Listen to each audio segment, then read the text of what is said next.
नमस्कार, वक्त बड़ी बहस का है। मैं हूं राजेश कुमार और मैं हूं आपके साथ मेघना सचदेवा। सीएए और एनआरसी के विरोध में उत्तर प्रदेश की राजधानी लखनऊ में पिछले साल दिसंबर में हिंसक प्रदर्शन के बाद योगी सरकार का प्रदर्शनकारियों के खिलाफ ताबड़तोड़ एक्शन लगातार जारी है। हिंसा में सरकारी संपत्ति को नुकसान पहुंचाने के आरोप में लखनऊ पुलिस पिछले दिनों कई लोगों को गिरफ्तार कर जेल भेज चुकी है। वहीं कई आरोपियों की संपत्ति कुरकर हुए नुकसान की भरपाई की गई है। और इसी कड़ी में कमिश्नरेट पुलिस ने प्रदर्शनकारियों पर 5-5 हजार रुपए का इनाम घोषित कर दिया है। जगह जगह इनके पोस्टर भी लगवा दिए गए हैं। इसके अलावा एक आरोपी के पिता को हिरासत में लिया गया है। इस मौके पर उसके परिवार और पुलिसकर्मियों के बीच जमकर झड़प भी हुई है। पुराने लखनऊ में ठाकुरगंज थाना में दर्ज मुकदमे के तहत मौलाना सैफ अब्बास सहित 14 अन्य आरोपियों के पोस्टर लगाए गए हैं। पुलिस की माने तो जिन प्रदर्शनकारियों पर इनाम घोषित है, इनमें से 8 को गैंगस्टर के मुकदमे में वांटेड भी घोषित किया गया है। इन आरोपियों के घरों के बाहर पुलिस ने नोटिस भी चस्पा करवा दिया है और पुलिस ने प्रदर्शन में शामिल रहे आरोपी जैनब सिद्दीकी के पिता नईम को हिरासत में ले लिया है। नईम ने पुलिस पर अपने साथ मारपीट का आरोप लगाया है।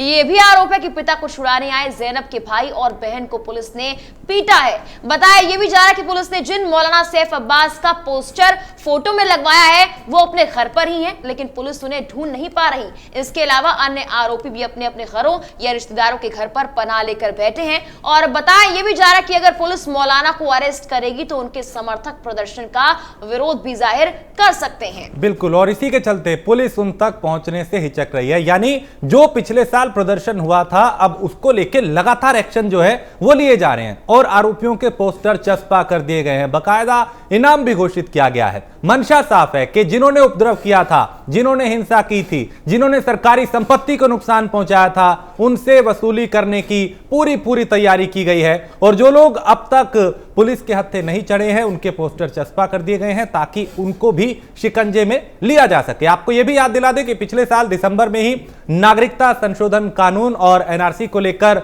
हिंसक प्रदर्शन हुआ था। लखनऊ में कई जगह आगजनी हुई थी, कई जगह उपद्रव हुआ था, कई जगह हिंसा हुई थी। उसी को लेकर मुख्यमंत्री ने कहा था कि जिन्होंने सरकारी संपत्ति को नुकसान पहुंचाया है उन्हीं से वसूली की जाएगी। लिहाजा जमीन कुर्क की गई और अब उनके घरों के बाहर नोटिस चस्पा कर दिए गए हैं जो इस मामले में जिन पे आरोप हैं, जो वांछित हैं।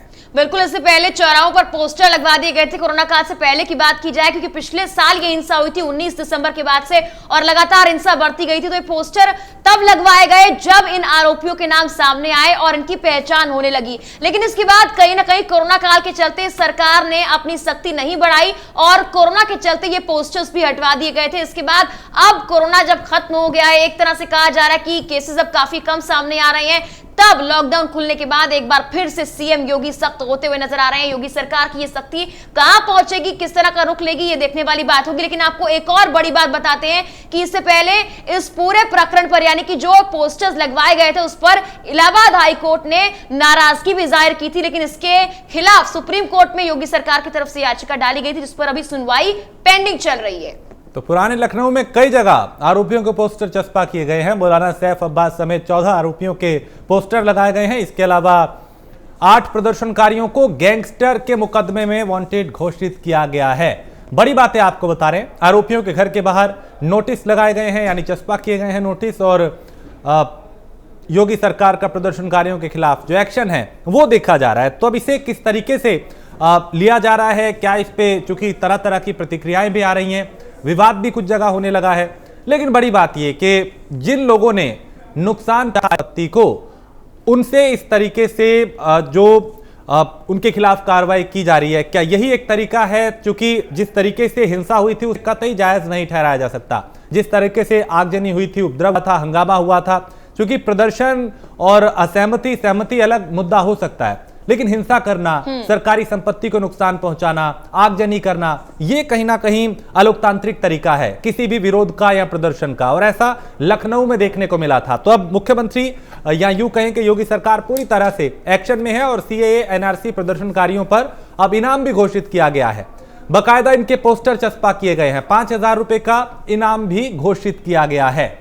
बिल्कुल, जो लोग इन्हें ढूंढ कर लाएंगे या इनकी पहचान बताएंगे, कहा जा रहा है उन्हें 5-5 हजार का इनाम दिया जाएगा। लेकिन यह भी कहा जा रहा है कि कई लोग जिनके नाम इस पोस्टर में है, जिनकी फोटो इस पोस्टर में है, उनमें से कई लोग तो अपने घरों पर है और कुछ ने अपने रिश्तेदारों के यहाँ पनाह ले रखी है और कुछ लोगों की गिरफ्तारी नहीं भी की जा रही है। और साफ तौर पर जो 8 लोग जिनके नाम सामने आए हैं गैंगस्टर एक्ट के तहत कार्रवाई की बात की जाएगी, जिनके पोस्टर में फोटोज हैं, उनमें से कुछ लोगों का बड़ा आरोप भी पुलिस प्रशासन पर आया है। यह कहा जा रहा है कि उनके साथ मारपीट गई है, उनके माता पिता के साथ मारपीट की गई है। अब ऐसे में जो पुलिस की कार्रवाई है उस पर भी कहीं ना कहीं सवाल निशान खड़े होते हुए नजर आ रहे हैं। लेकिन दूसरी ओर सीएम योगी काफी सख्त नजर आ रहे हैं। आपको बताएं, इससे पहले जब पोस्टर्स लगवाए थे कोरोना काल के पहले, तब बुद्धिजीवियों ने उस वक्त इसकी आलोचना की थी और यह कहा था कि जो लोग इस हिंसा में शामिल थे या प्रदर्शन में शामिल थे, उनमें से कुछ के पोस्टर्स बिना बात के ही लगाए गए और उस पर इलाहाबाद हाईकोर्ट ने कहीं ना कहीं नाराजगी भी जाहिर की थी। हालांकि उसके बाद अब कोरोना काल के बाद दोबारा से सीएम योगी सख्त होते हुए नजर आ रहे हैं, जिसके बाद फिर से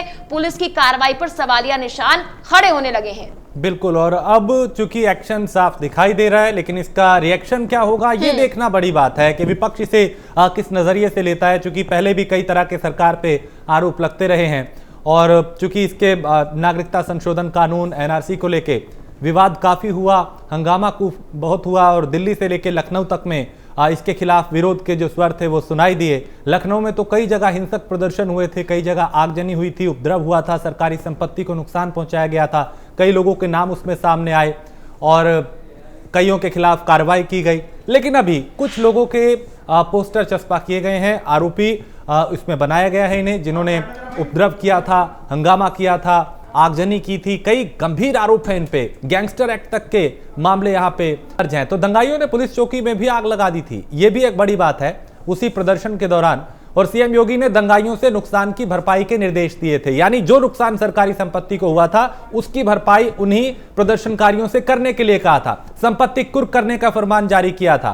इसके अलावा 287 आरोपियों के खिलाफ चार्जशीट दाखिल की गई थी। तो ये वो पूरा मामला है। कई धाराओं में कुल 63 मुकदमे दर्ज किए गए थे। ये बड़ी बातें हम अब तक की आपको बता रहे हैं।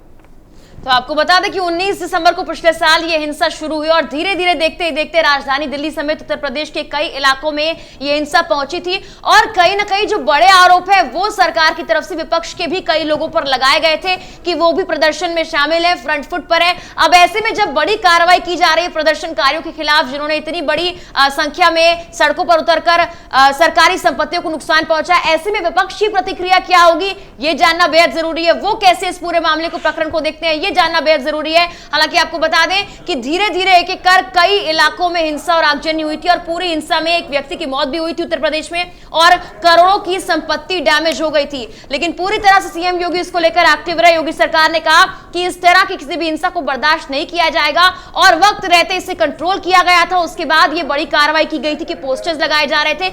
लेकिन आपको बता दें कि कहीं ना कहीं जो बुद्धिजीवी वर्ग था वो सामने आया और उन्होंने इन पोस्टर्स के खिलाफ भी आवाज उठाई थी। उनका कहना था कि इनमें से जो कई लोग हैं जो पोस्टर्स में दिखाए गए हैं उनका इस हिंसा से कोई लेना देना है ही नहीं। अब ऐसे में एक बार फिर से जब ये मामला तूल पकड़ता हुआ नजर आ रहा है, इस मामले को लेकर जो सुनवाई पेंडिंग चल रही है उसमें क्या कुछ निकल कर आता है ये देखने वाली बात है। और साथ ही साथ क्या वो बुद्धिजीवी वर्ग जो कोरोना काल से पहले इसका विरोध कर रहा था इस तरह की कार्रवाई का, क्या एक बार फिर से वो सामने आएगा और ऐसे में सरकार की आगे क्या रणनीति होगी ये भी देखने वाली बात है। बिल्कुल, और इस पे हम चर्चा भी करेंगे। अब से कुछ देर में हमारे साथ एक वरिष्ठ पैनल जुड़ेगा और जानने की कोशिश करेंगे कि विपक्ष के चश्मे से अगर इस मामले को देखें तो कैसा दिखाई देता है, सरकार की मंशा क्या है, सरकार की रणनीति क्या है, नियत क्या है, उस पर भी हम बात करेंगे और समीक्षा भी करेंगे कि आखिर इसके क्या मायने हैं। ये जो पोस्टर चस्पा किए गए हैं क्या ये सही है, गलत है, इसको समझने की भी कोशिश करेंगे। तो हमारे साथ एक वरिष्ठ पैनल इस वक्त जुड़ चुका है और कुछ मेहमान हमारे साथ जुड़े हैं। अश्वनी शाही हैं हमारे साथ, उनका रुख भी करेंगे। इसके अलावा कुछ और मेहमान जुड़ेंगे अब से कुछ देर में।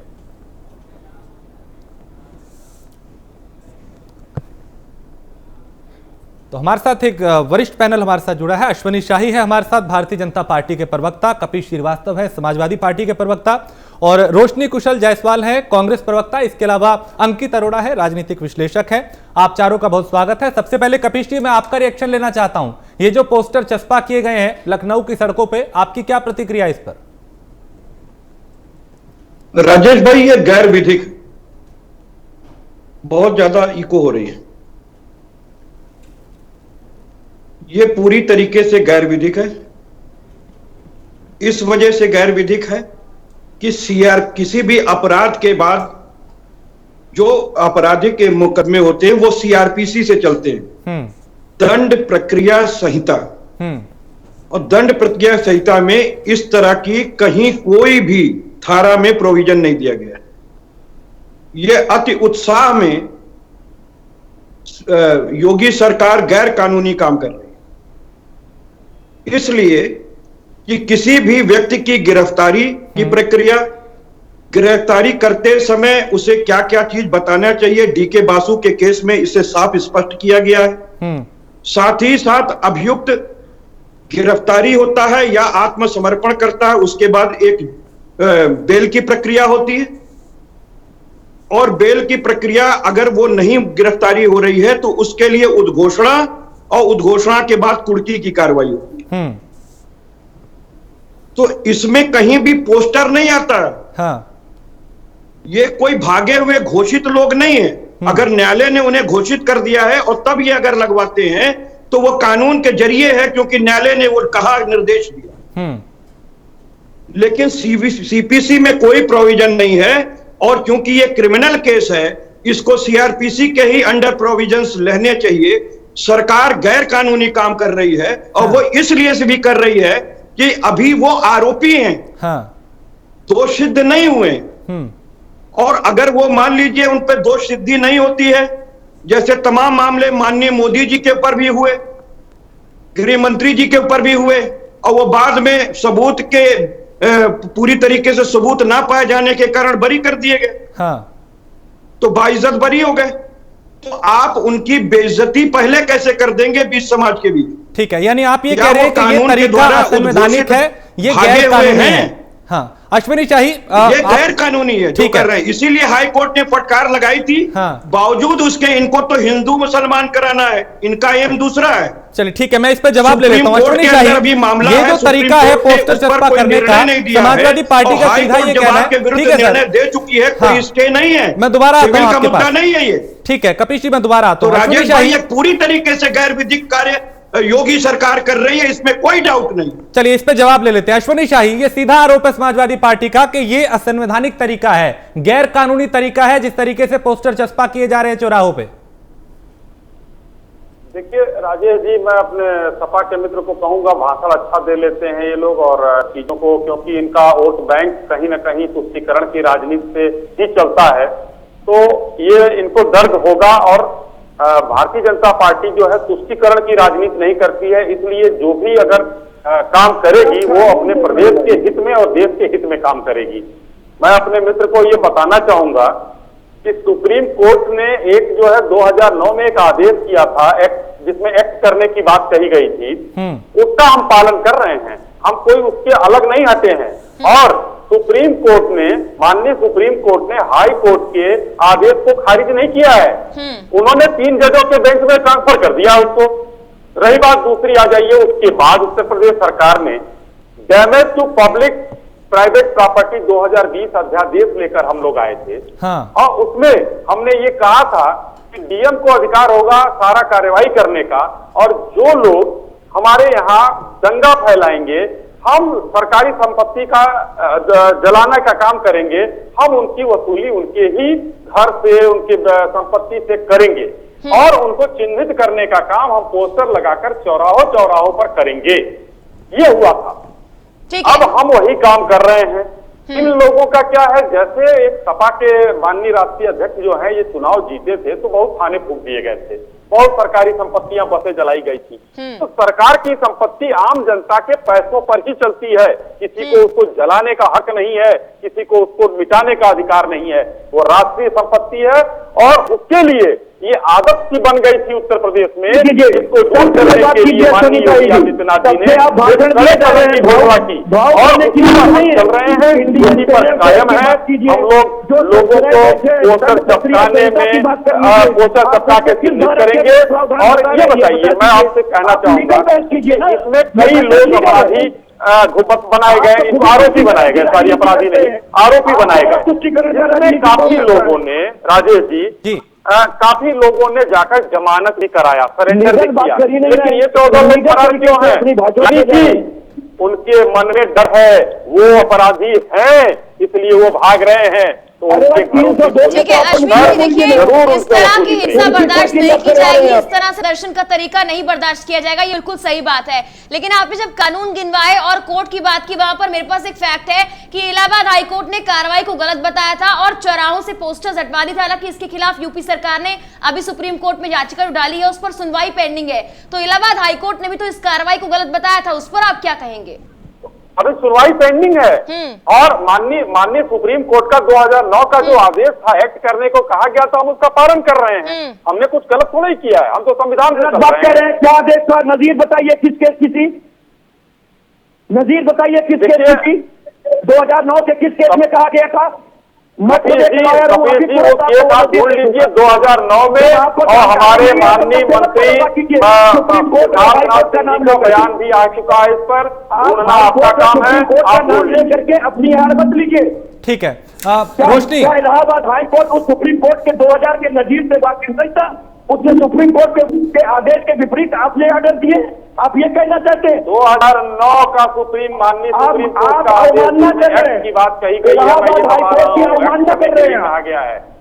ठीक है सर, अभी कई सवाल हैं और जवाब लेंगे। रोशनी, मैं आपकी प्रतिक्रिया इस पे चाहता हूं, जो ये पोस्टर चस्पा किए जा रहे हैं, कांग्रेस इसे किस नजरिए से देखती है?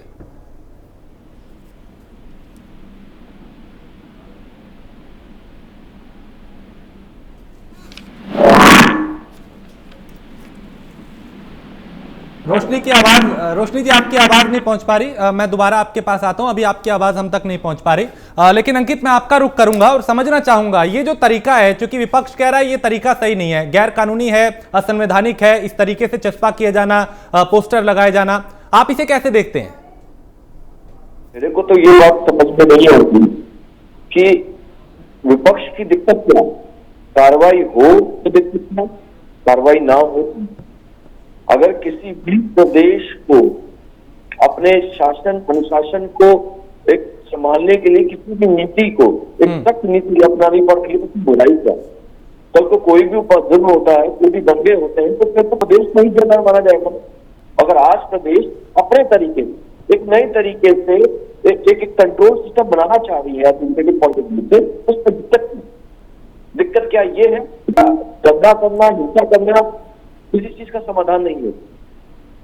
जो लोग दंगाई कर रहे हैं, उपद्रव मचा रहे हैं, एक आम आदमी की कमाई से बनी हुई सरकारी प्रॉपर्टियों को नुकसान पहुंचा रहे हैं, क्या उन्होंने एक बार भी बैठ के पढ़ा ये कानून है क्या? अगर वो बुद्धिजीवी होते तो वो ऐसे काम नहीं करते। ये कोई तरीका थोड़ी ना है। और मेरे हिसाब से माननीय योगी जी द्वारा जो भी कदम उठाए जा रहे हैं इस प्रदेश को अनुशासित रखने के लिए, वो अपने में जो है अद्भुत है, अतुल्य है, और इसमें कोई दो राय नहीं। मेरे कुछ सवालों का हिंसा मुझे सवाल करना है, मुझे मौका दीजिए। कोई पार्टी हो, ठीक है अंकित, कपीश कुछ कहना चाह रहे हैं आपकी बात? ठीक है, आपकी बात कपीश जी टिप्पणी करना चाह रहे हैं। कपीश जी, मैं माननीय अंकित जी से पूछना चाहता हूं कि अपराध ये कैसे तय होता है? अपराध तो परिभाषित है विशेष एक्ट के अंतर्गत और भारतीय दंड संहिता के अंतर्गत। जो दंगे होते हैं वो आईपीसी के धारा के तहत होते हैं, और जो गवर्न होते हैं वो सीआरपीसी से होते हैं, दंड प्रक्रिया संहिता से। जब आपने 154 सीआरपीसी में कोई एफआईआर दर्ज कर ली दंगे के साथ, मारपीट के साथ, जो जलाई गई संपत्ति 427 के साथ, मैं आपको प्रोविजंस दे रहा हूं इसलिए क्योंकि आप राजनीतिक विश्लेषक के रूप में बैठे हैं। अगर विधि की जानकारी नहीं है तो पहले कर लीजिए, फिर उसके बाद स्पष्टीकरण दीजिए।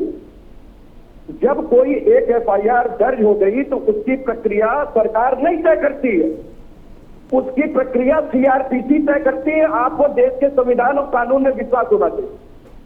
अब सीआरपीसी कहती है कि जब एफआईआर दर्ज हो गई तो 161 का बयान पुलिस रोज पर्चा काटेगी और सीओ के यहाँ भेजेगी, और जब अंत में 3 महीने के अंदर, क्योंकि कोई भी कॉग्निजेबल ऑफेंस होता है, जो असहनीय अपराध होते हैं, अजमानती अपराध होते हैं जो 154 के तहत लिखे जाते हैं FIR पे, उनमें 3 महीने के अंदर चार्जशीट देनी होती है जी। और अगर आप किसी की गिरफ्तारी नहीं कर पा रहे तो उसकी प्रक्रिया है कि आप उसका उद्घोषणा की कार्रवाई करेंगे और उद्घोषणा के कार्रवाई के बाद कुर्की की कार्रवाई करेंगे। तो और कुर्की के बाद भी नहीं आता तो उसको आप अटैच कराएंगे उसकी संपत्तियों को। तो आप ये कोई काम नहीं कर रहे जो विधि कह रहा, आप वो काम कर रहे हैं जो स्पेशल तरीके से आप कह रहे हैं। तो हमें बताइए, देश संविधान और संविधान के अंतर्गत बनने वाली विधियों से चलेगा या सरकार की मनमानी से चलेगा? ठीक है कपिल जी, आपकी बात पर मैं अश्विनी जी से जवाब लूंगी, लेकिन उससे पहले रोशनी जी आपका रुख करना चाहूंगी। रोशनी जी, कांग्रेस ने पहले भी इस मामले को गलत कहीं ना कहीं बताया था कोरोना काल से पहले जब पोस्टर्स चस्पा किए गए थे। अब कांग्रेस किस तरह से इस मामले को देखती है जब एक बार फिर से पोस्टर्स चस्पा किए जा रहे हैं? हम धर्मनिरपेक्ष देश है, ये हमारे संविधान। जिस तरह से भारतीय जनता पार्टी और योगी आदित्यनाथ जी धर्म की राजनीति करती है और सीएए एनआरसी के विरोध करने वाले लोगों के पोस्टर लगा रही है लखनऊ में, ये पूरी तरह से प्रूफ है कि वो बुनियादी मुद्दों से जनता का ध्यान हटाकर सीएए एनआरसी जैसे मुद्दों पर भटका रही है जनता को पूरी तरह से। लेकिन रोशनी जी, ये विरोध करने वालों के पोस्टर्स नहीं है, ये हिंसा भड़काने वालों के पोस्टर्स हैं। थोड़ा क्लैरिफाई कर रही हूँ, ये विरोध करने वालों के पोस्टर्स नहीं है। अगर हिंसा भड़काने की बात हो रही है तो सबसे नंबर 1 पे अनुराग ठाकुर की बात अगर करें तो उनका पोस्टर अभी तक क्यों नहीं लगाया भारत में? सबसे ज्यादा दंगा भड़काने वाला बयान अनुराग ठाकुर और कपिल मिश्रा जी ने दिया था, गोली मारो सालों को। ये कैसा बयान होता है? ये बयान पूरे भारत ने सुना और अभी तक उन जैसे लोगों पर कोई कार्रवाई नहीं हुई है। क्यों? क्योंकि गृह मंत्री अमित शाह जी का हाथ है उनके ऊपर, उनके ऊपर भाजपा का संरक्षण है। इसलिए उन जैसे लोगों पे जिस दिन FIR होनी शुरू हो जाएगी, उनका पोस्टर जिस दिन से छपना शुरू हो जाएगा, बाकी छोटे छोटे प्रदर्शनकारियों का पोस्टर लग जाए वो हमें मंजूर है, लेकिन सबसे पहले उन लोगों का पोस्टर लगना चाहिए पूरे भारत में। ठीक है अश्विनी जी, बड़ा आरोप है कि अपने नेताओं पर तो कार्रवाई नहीं की जाती और दूसरों पर कार्रवाई करने में भारतीय जनता पार्टी हमेशा जल्दी करती है। देखिए मेघना जी, कांग्रेस का जो है, कांग्रेस मतलब भारत में कोई भी इस समय कुछ भी हो, खास करके उत्तर प्रदेश में, तो कांग्रेस को उसको अगर कहा जाए कि हम चारपाई पर सोएंगे तो कहेंगे नहीं हम जमीन पर ही सोएंगे। तो कांग्रेस की मैं बात नहीं करूंगा, उन लोगों को संघर्ष करना है प्रदेश में कुछ बीज उगाने के लिए।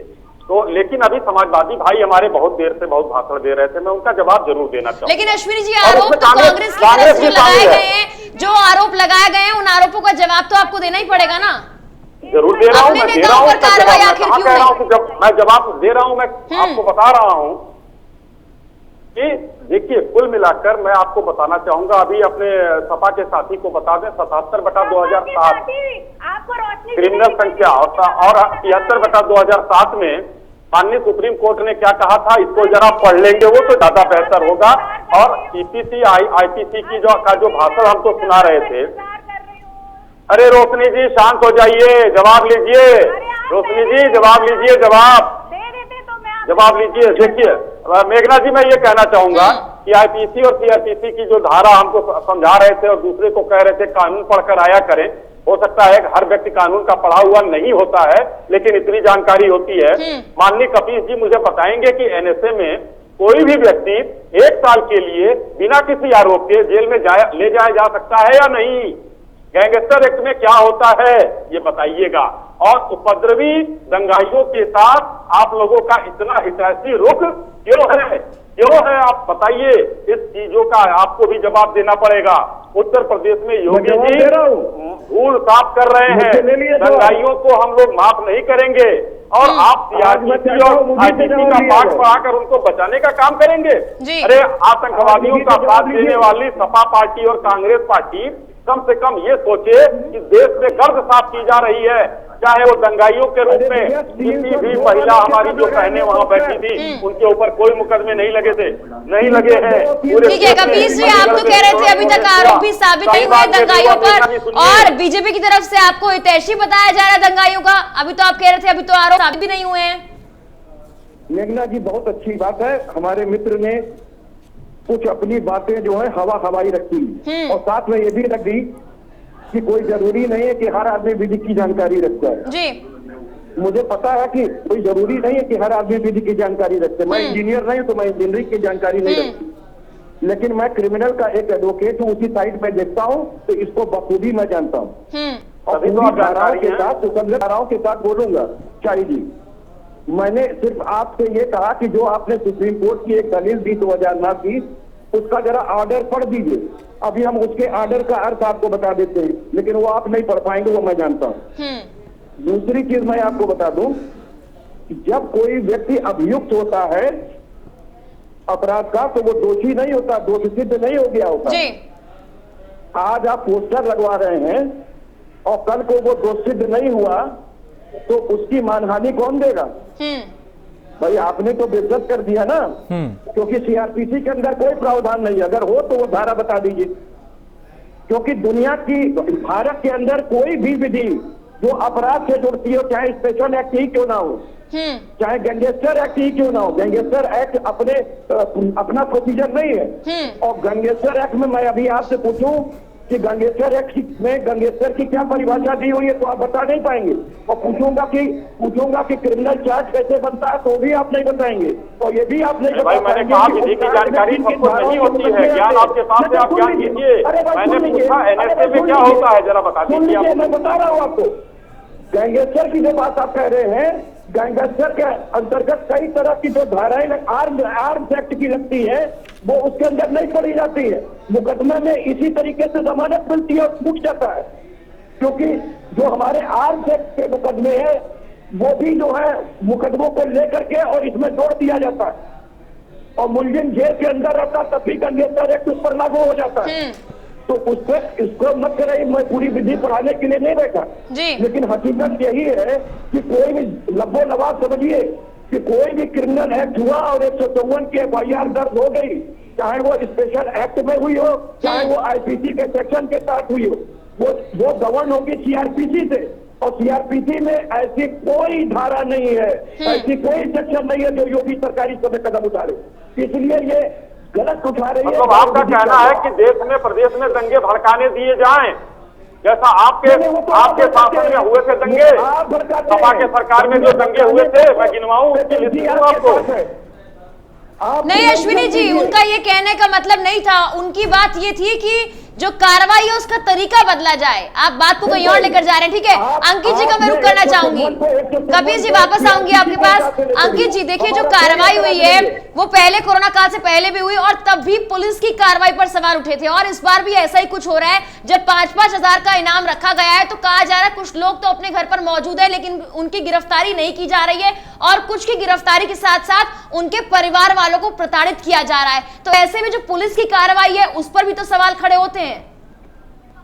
देखिए, हर चीज का एक प्रोसीजर है, एक प्रोटोकॉल, और भाई साहब कानून के अच्छे नामदार, मैं उस चीज का बहुत सम्मान करता हूँ, बट इस बात को भी हमें समझने की जरूरत है कि अगर शासन कोई भी कानूनी प्रक्रिया के तहत एक नई नीति बना रही जी, उस नीति के पीछे एजेंडा क्या है वो समझने की, कि दोबारा कभी ऐसे कभी ना हो, दोबारा किसी की ऐसी सोच एक आत्मवादी एक भाई साहब लेट मी कंप्लीट। आप बोलिए, आप समझ क्योंकि कानून की अगर आप देखिए, कानून जो है अगर आप उसके विपरीत कानून की विपरीत बात नहीं, आप मुझे सिर्फ ये बताइए कि ये जो प्रक्रिया चल रही है CRPC की किस धारा के तहत चल रही है, ये मुझे आप कानून के अच्छे जानकार में नहीं। अरे आप नहीं, गूगल से तो हम जब गूगल से ही पूछना होगा तो फिर तो सभी पूछ सकते हैं। आप क्या हम कैसे पूछ लीजिए, हमारे सवाल आपके विश्वास पे नहीं और हमारे विश्वास पे नहीं है और आपकी नॉलेज या हमारी नॉलेज पे नहीं है। सवाल ये है हाई कोर्ट ने इसीलिए लताम लगाई है। लेकिन अंकित एक चीज है, अंकित मैं एक सेकंड, मैं दोनों को रोक के एक सवाल मैं आपसे जोड़ना चाहता हूं। अंकित, बात ये कि वो ये कह रहे हैं, अंकित उनका सीधा ये कहना है कि ये तरीका गलत है, विपक्ष को आपत्ति तरीके पे है। ठीक है, एक सेकंड के साथ उसका आप विचारण कीजिए, कोई दिक्कत नहीं, अन्वेषण कीजिए।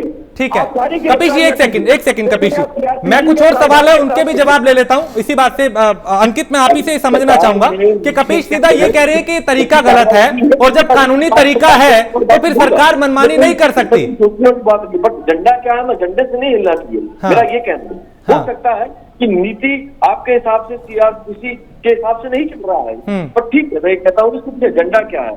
अगर एक भय दिलाने का समय नहीं, आप समझिए उस समय जो दंगे हुए, जो नुकसान हुए, सरकारी आम जनता के पैसों का नुकसान हुआ, बहुत ऊंचे लेवल पे हुआ। नहीं अंकित जी, देखिए आपसे ये जानना चाहता, जो फैसला लिया गया है इस तरह से कार्रवाई करने का, उसको आप सपोर्ट करते हैं? क्योंकि इलाहाबाद हाईकोर्ट तो सपोर्ट नहीं करता है।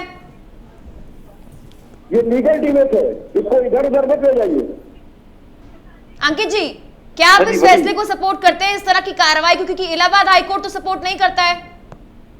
नहीं देखिए, वो एक कानूनी प्रोसेस है, उस कानूनी प्रोसेस में जो भी शासन देश के साथ जो भी निर्देश होंगे सरकार उसे फॉलो करेगी। उसके जानकार ज्यादा हम नहीं है, हम इसको ज्यादा जानकार नहीं है। तो हाँ, कानून को पता है क्या होनी चाहिए, प्रोसेस होनी चाहिए, और सरकार अगर काम कर रही है तो नीति के साथ करी, उसके दौरान नहीं है, हमें उसकी नीयत से कभी भी शक नहीं करना चाहिए। ठीक है, रोशनी जी आपका रुख करूंगी। आपने बहुत अहम सवाल किया था, लेकिन मुझे लगता नहीं कि आपको उसका जवाब मिला है। क्या मिला है जवाब? अभी तक तो नहीं मिला। अश्विनी जी वेट कर रही हूँ, अश्विनी जी का सवाल दोहरा दिया जाए एक बार। अश्विनी जी, सवाल के साथ एक चीज ये है कि सवाल उनका यही था कि अपने नेताओं पे कार्रवाई नहीं की जा रही। मैं उस सवाल के साथ एक चीज और जोड़ दूं कि ये जो कार्रवाई की जा रही है इसके पीछे एजेंडा क्या है, और वाकई अगर हिंसा रोकना है तो क्या ऐसे नेताओं पे कार्रवाई नहीं होनी चाहिए जो हिंसा भड़काने का काम करते हैं, फिर वो चाहे किसी भी पार्टी के हों, चाहे विरोधी या फिर सत्ता पक्ष? भारतीय जनता पार्टी का यही तो मंसूबा है कि अपने नेताओं को छोड़ के। ठीक है मैडम, आप ही का सवाल मैंने उन तक पहुंचा दिया। अश्विनी शाही, देखिए मैं अपनी जो है कांग्रेस की बहन का मैं बताता हूं कि मुझे एक भी भारतीय जनता पार्टी के नेताओं का नाम बता दें कि जो सीए और एनआरसी के उसमें दंगों में शामिल रहे हों, कि हम कार्रवाई नहीं कर रहे हैं।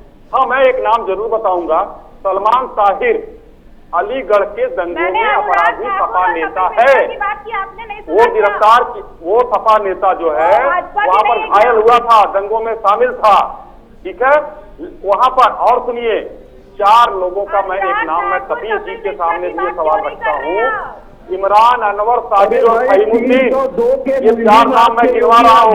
अलीगढ़ में दंगे हुए थे सीए एनआरसी के, ये जो है एक बाबरी मंडी है, बाबरी मंडी, उस जगह पे दंगे हुए थे।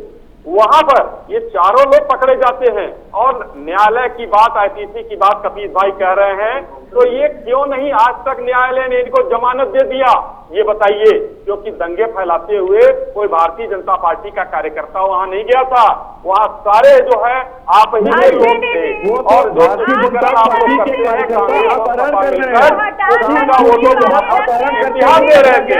तुष्टीकरण की राजनीति है और आप लोग उसी पर लंबा चढ़ाने का काम कर रहे हैं। जो मध्य प्रदेश का पार्षद था वो आईएसआई पाकिस्तान को गुप्तचरी करता था। अरे भाई, अब उत्तर प्रदेश से मध्य प्रदेश पहुंच गए तो मैं भी कहीं पहुंच जाऊंगा। अभी जो एक गोरखपुर से लेकर आया जा रहा था आतंकवादी, जिसको सपा के मुख्यमंत्री ने मुलायम सिंह यादव ने बाराबंकी से छोड़ा दिया। अब बताइए, हर चीज का आप मत करिए, आप आइए, आतंकवादियों की समर्थक आपकी सरकार है, कपिल जी तो मानिए। मैं आप जो मुद्दे की बात है, राजेश जी ने जो सवाल किया ऊपर मैं कह रहा हूँ, और हमारी कांग्रेस की बहन ने जो सवाल किया मैं उसका जवाब दे रहा था। आप कपिश जी जवाब ले लेते हैं। कपिश जी, आपकी जो आपत्ति है वो दर्ज कराइएगा, पहले अश्विनी जी का जवाब ले लेते हैं। सवाल बहुत अहम है, लगातार कांग्रेस 2 बार इस सवाल को उठा चुकी है कांग्रेस प्रवक्ता। अश्विनी जी आप अपनी बात पूरी कीजिए, उसके बाद कपिश जी मैं आपके पास आऊंगा। राजेश जी, मैं वही कहना चाह रहा हूँ कि सपा नेता का नाम क्यों आता है, सलमान ताहिर का अलीगढ़ के दंगों में, नेता का भी तो आता है। और भारतीय जनता पार्टी भी एक नेता का दंगे में नाम है, ये हम अपनी बहन से पूछना चाहते हैं। उन्होंने सवाल तो किया, लेकिन इस दंगों के जितना आज आपका जो मुद्दे पर डिबेट है कि पोस्टर लगे और दंगों में कपिश जी देखिए बहुत बड़ा सवाल है, उसका जवाब रह जाएगा। आज 2 बार कांग्रेस ने एक सवाल पूछा है, अश्विनी जी को जवाब देने दीजिए। जब जब अनर्गल पर सवाल करेंगे तो उसका जवाब मुझे देना पड़ेगा। कपिश जी आएंगे, वापस आएंगे, आपके पास आएंगे। अश्विनी जी बोलिए। अपने टर्म पर बोलिए, अनर्गल सवाल का जवाब हम भी देना चाहते हैं। ठीक है, हम भी जानते हैं आतंकवादियों की समर्थित आपकी सरकार रही है, आपकी पार्टी ही तुष्टीकरण की राजनीति करती है। इस पर आप जो है बोलने के हकदार नहीं है। आज आपके एक नेता ने भ्रष्टाचार की भी बात उठाई है कि सपा सरकार में 100-200 में करता था, बड़े भारी मंत्री थे, उस दल के आप सदस्य हैं, उसकी बात मत कीजिए, विषयांतर मत करिए, विषय पर रहिए। वो आपके नेता है। ठीक है कपिश जी, अश्विनी जी, रोशनी जी, देखिए आपका सवाल का जवाब आपको मिला है नहीं, ये आप खुद देख लीजिए। लेकिन एक और मेरा सवाल है कि जिस तरह से पोस्टर्स चस्पा किए जा रहे हैं, ठीक है रोशनी जी 1 मिनट, आप इस कार्रवाई को गलत तो बता रही है, लेकिन ये आप बताइए कि कांग्रेस क्या मानती है, क्या मंशा हो सकती है पोस्टर्स लगाने की? आखिर मंशा क्या है? बीजेपी क्यों पोस्टर्स लगा रही है? एडवर्टाइजिंग में ही नंबर 1 है भाजपा, बाकी किसी और चीज में नंबर 1 तो हो नहीं पाई। और जिस तरह से कांग्रेस नेता रोशनी कुशल जायसवाल ने क्वेश्चन किया है, उस क्वेश्चन का आंसर अभी तक भाजपा प्रवक्ता अश्विनी, अरे मैंने बताया रोशनी जी आपको कि भारतीय जनता पार्टी के किसी एक नेता का नाम बताइए वो इस दंगे में शामिल रहा हो।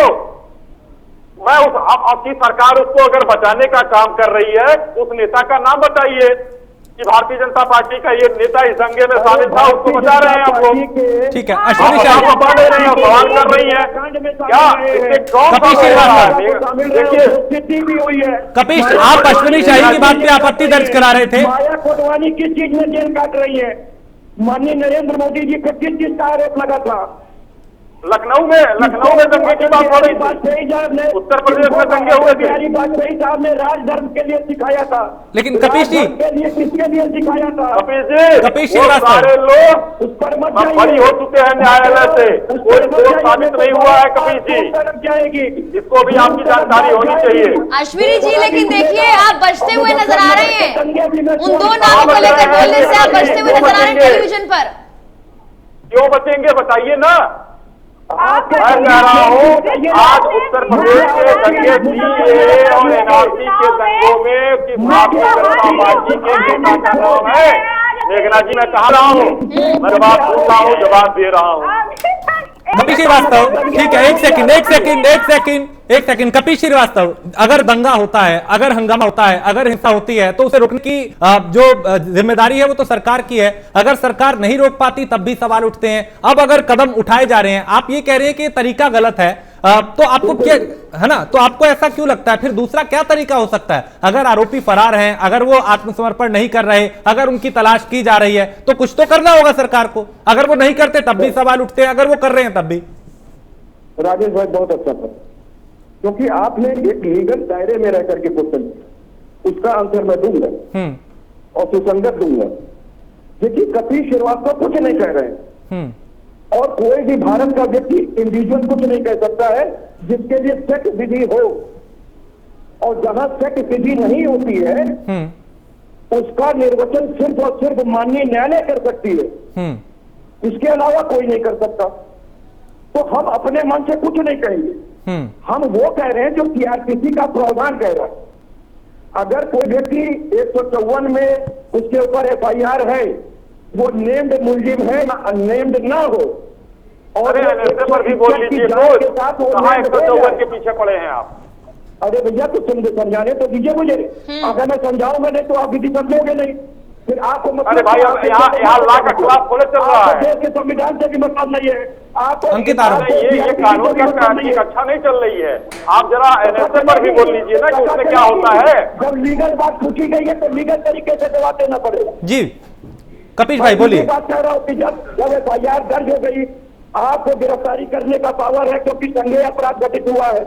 अगर संज्ञेय नहीं होता तो आपको मजिस्ट्रेट से आदेश लेना पड़ता, तो अब आपको आदेश नहीं लेना है, आप गिरफ्तारी करिए, छापे डालिए, आप जहां जहां पता चल सके आप अपने मुखबिरों से पता कीजिए। ये इन्वेस्टिगेशन और गिरफ्तारी का मामला है, और अगर आप गिरफ्तारी नहीं कर पा रहे हैं तो आप उद्घोषणा की कार्रवाई कीजिए, उसके बाद आप कुर्की की कार्रवाई कीजिए।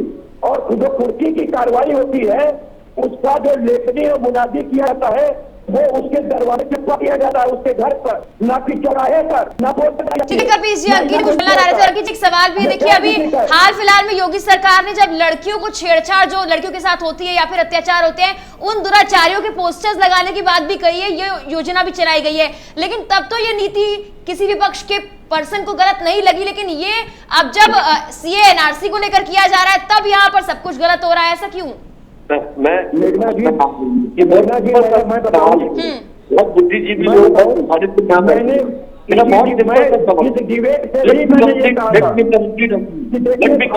भी हमारे भी भाई हो सकते हैं, हम खुद हो सकते हैं, इसलिए कह रहे हैं कि विधि से बढ़ करके कोई नहीं होता है और मामला चाहे कोई भी हो। ठीक है कपीश जी, आपकी प्रतिक्रिया भी लेंगे इस पूरे मामले को लेकर एक बार फिर से। फिलहाल पहले अंकित जी को अपनी बात रखने दीजिए। मैं बहुत सिंपल और साधारण भाषा में ये बात रखना चाहूंगा। आप लोग बहुत सम्मानित बुद्धिजीवी हैं और बहुत अच्छे कानून के जानकार भी हैं। मेरा बस एक समझना है, मुझे कुछ समझाए इस बात को कि कानून बनाया क्यों, कानून में संशोधन क्यों लाए जाते हैं? एक अनुशासन को मेंटेन करने के लिए, एक राज्य की शांति, देश की शांति को मेंटेन करने के लिए। और अगर एक नीति से हटकर हम दूसरी नीति एक नीति की तरफ जाते हैं तो उसमें बुराई क्या है? और ये सिर्फ 154 का नहीं है, ये यूपी गैंगस्टर तो आपका anti social activities act 1986 MSA के धारा तहत ये सब कार्रवाई की जा रही है। और ये सिर्फ वायलेंस का विरोध नहीं था भाई, इसमें कई लोगों ने अपनी जान खोई है। प्रदेश कई लोग का मतलब यहाँ पे कई परिवारों ने जो है अपना सब कुछ खो दिया है प्रोटेस्ट में। तो अगर इस पर कार्रवाई की जा रही है और कार्रवाई तरीके से की जा रही है, उसमें दिक्कत क्या है? कार्रवाई करना दिक्कत है, तरीका करना दिक्कत है। तो अगर सरकार किसी तरीके से असमर्थ रहती है इन उपद्रवियों को ढूंढने में, करने में, तो आप कहेंगे प्रदेश में इतना बड़ा शासन है, सारी कार्रवाई नहीं पकड़। लेकिन अंकित ये भी कहा जा रहा है कि ये ध्यान भटकाने के लिए किया जा रहा है, ये भी कहा जा रहा है कि ये तरीका गलत है, और ये भी कहा जा रहा है कि अनुशासन को नहीं अंकित, दो तीन चीजें हैं यहाँ पे मैं आपसे इसलिए समझना चाहता हूँ क्योंकि आप एक निष्पक्ष तरीके से मुझे लगता है इस बात को समझ पाएंगे और समझा पाएंगे, जो दूसरे पैनल में भी लोग हैं। ये विपक्ष को ये आपत्ति है कि ये राजनीति से प्रेरित है। वो ये कह रहे हैं कि इसमें राजनीति की बू आ रही है, तुष्टीकरण की बू आ रही है। वो ये कह रहे हैं कि ये ध्यान भटकाने के लिए सब किया जा रहा है। मैं इस पे समझना चाहता हूं आपसे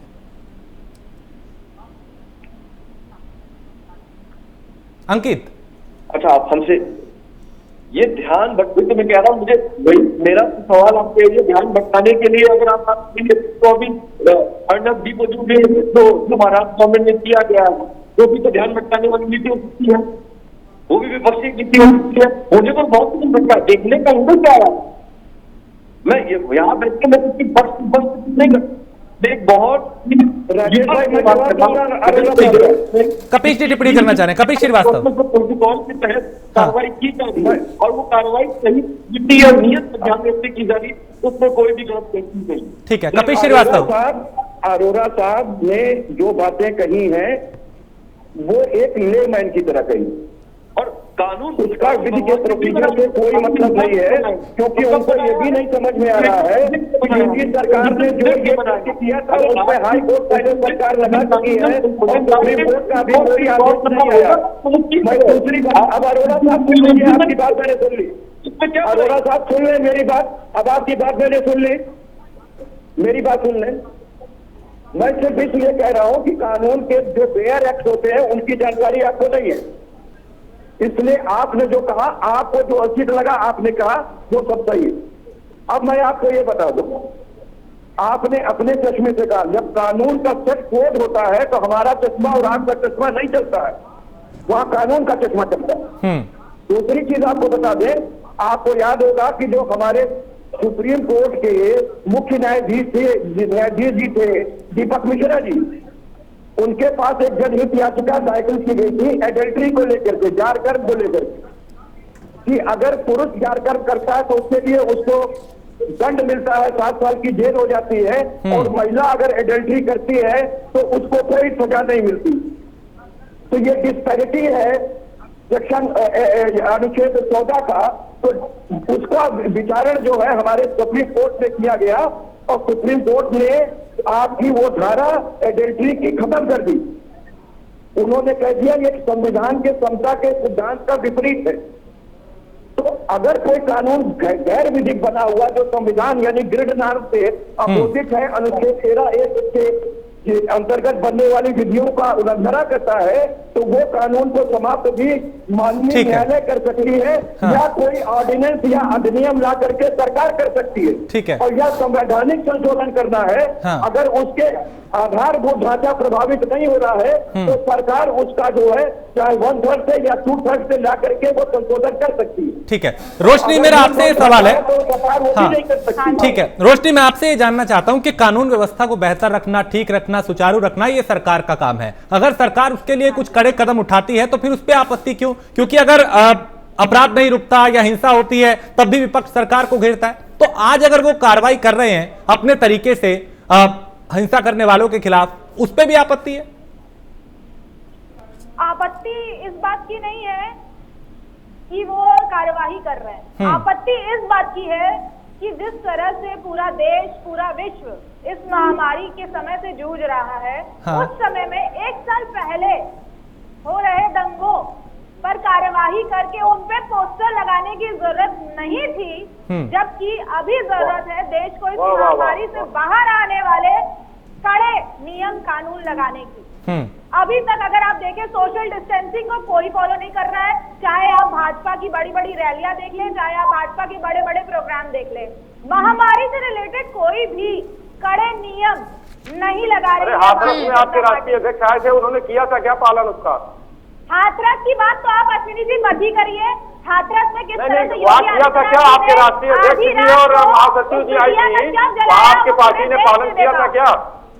पूरा देश ये भी देख रहा है कि कांग्रेस नेता रश्मि कुशल जायसवाल ने सवाल किया था, उसका जवाब 1 घंटा बीत चुका है और अश्विनी शाही भाजपा प्रवक्ता ने अभी उसका जवाब आपको मिल चुका है। अब ना माने तो क्या है, उसका जवाब आपको मिल चुका है। नहीं मिला, पूरा देश देख रहा है कि किस तरह से आपने जवाब देख ही रहा है, देश देख रहा है, आपको जवाब मिल चुका है। और आप लोग थोड़ा अपने औरा से बाहर। अश्विनी शाही, ये पोस्टर जो चस्पा किए जा रहे हैं, ठीक है, 1 सेकंड मैडम, लग जाएंगे। अश्विनी शाही, ये जो पोस्टर चस्पा किए जा रहे हैं, मैं जानना चाहता हूं इसके पीछे सरकार की नीयत क्या है? क्योंकि नीयत पे विपक्ष भी सवाल उठा रहा है और तरह तरह की प्रतिक्रियाएं आ रही हैं। मैं समझना चाहता हूं, आपसे एक संदेश दें ताकि विपक्ष भी समझे, लोगों में भी एक मैसेज जाए। नीयत क्या है? ये जो पोस्टर चस्पा किए जा रहे हैं, हालांकि तरीके पे सवाल उठ रहे हैं कि गैर कानूनी तरीका है, असंवैधानिक है।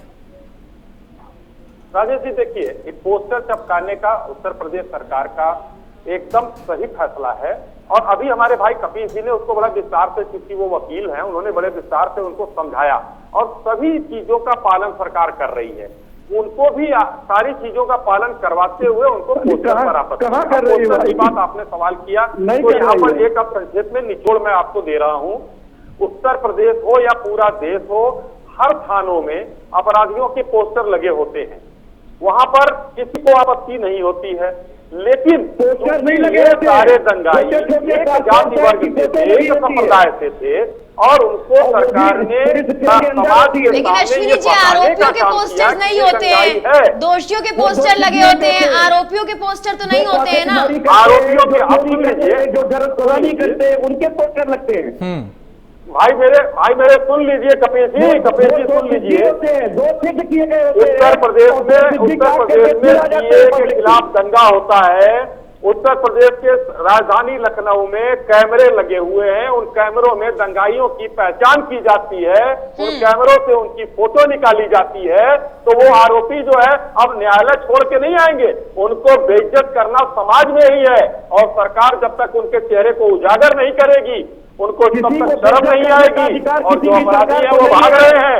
जो इसमें हो सकता है कि लोग रहे हों, उन्होंने अपना समर्पण दिया और जमानत करा लिए, लेकिन जो अपराधी है भाग रहे हैं। आप लोग उसको बचाने का काम कर रहे हैं। सरकार ने पोस्टर लगाने पर ये था कि अगर कोई शरीफ आपकी नजरों में जो, लेकिन कपिश जी एक बुनियादी सवाल मेरे ध्यान में आ रहा है, लगेगा उनको शर्म आएगी। ठीक है कपिश जी, कपिश ये सब गंदा गलत काम करना बंद कर देंगे। ठीक मैं अश्विनी जी, सरकार की मंशा है। हाँ ठीक है, मेरे ध्यान में एक सवाल आ रहा है, मैं उसे समझना चाहता हूँ। चौराहे पर आप किसी के सामने डांट दे तो उसको बुरा लगता है। ठीक है अश्विनी जी, एक सवाल मेरे ध्यान में अभी आया, मैं जानना चाहता हूँ, हो सकता है वो गलत सवाल हो या गलत तरीका हो। अगर इन जो जिनके पोस्टर चस्पा किए जा रहे हैं, चौराहों पे लगाए जा रहे हैं, अगर न्यायालय, अगर कोर्ट इनमें से किसी को निर्दोष मानता है, बेगुनाह मानता है, तब क्या होगा? अभी ये बहुत बढ़िया सवाल है, और इसको मैं पार्टी और उससे हट के मैं कहना चाहूंगा कि हिंदुस्तान का संविधान अभी भी बहुत, संविधान के हिसाब से आईपीसी और सीआरपीसी अंग्रेजों का ही चला आ रहा है। हाँ। उसमें अभी भी पुलिस के सामने ये, पुलिस के पास अधिकार है किसी को पकड़ के बंद कर देते हैं, और ये पहला घटना नहीं होगा। इसके पहले भी बहुत सी घटनाएं ऐसी हुई हैं कि लोग पकड़े गए हैं और न्यायालय से वो बरी हुए हैं। मैं आपके साथ ये मांग करता हूँ न्यायालय से, चाहे कोई भी सरकार हो, कम से कम, तो वो संविधान है। क्यों चिल्ला रहे हो? कपिश जी आपकी टिप्पणी चाहता हूँ मैं, वक्त की बहुत कमी है, शॉर्ट में आपकी टिप्पणी चाहता हूँ। कपिश श्रीवास्तव, अगर बात करें, देखिए सीधी सी बात ये है कि ये इनका जो एक्ट है, ये सरकार का दायित्व है कि अगर वो दंगा में किसी को पाया है कि वो आरोपी हैं, उन पर FIR किया, उस पर जो कानून लागू होता है उस पर कार्रवाई कीजिए। लेकिन अगर आप कानून की प्रक्रिया का उल्लंघन करते हैं तो आप स्वयं कानून के दोषी होते हैं और अपराधी होते हैं। अगर आप किसी का 8 पोस्टर चस्पा करके उसकी मानहानि कर रहे हैं, कल को वो दोषी से नहीं हुआ तो उसकी मानहानि कौन लौटाएगा? उसके परिवार की कोई हुई इज्जत कौन लेकर के आएगा? ये भी देखा जाता है। हमारी इंडियन पीनल कोड ये साफ कहती है, और हमारे संविधान बनाने वाले लोगों ने साफ कहा है कि 100 गुनाहगार छूट जाए, लेकिन एक भी गुनाहगार, बिल्कुल बेगुनाह को सजा नहीं होनी चाहिए। तो ये अगर आपका विकल्प नहीं है तो आप भारत के संविधान में विश्वास नहीं करते, आप नागपुर के संविधान में विश्वास करते हैं, और आप चलिए, विपक्ष की अभी कई आपत्तियां हैं, कई सवाल हैं, लेकिन सरकार की मंशा साफ है कि जो गलत करेगा बख्शा नहीं जाएगा। अश्विनी शाही बहुत शुक्रिया आपका, कपिश श्रीवास्तव आपका भी, रोशनी जी आपका भी, और अंकित अरोड़ा चर्चा में शामिल होने के लिए आपका भी बहुत शुक्रिया। तो ये जो पोस्टर चस्पा किए जा रहे हैं उस पर विपक्ष को आपत्ति है कि साहब ये तरीका गलत है, असंवैधानिक है, गैर कानूनी है। सरकार ये कह रही है कि जिसने गलत किया बख्शा नहीं जाएगा। देखना होगा आगे इस पे क्या कुछ होता है। एक ब्रेक के लिए रुकेंगे, ब्रेक के उस पार कुछ और खबरें।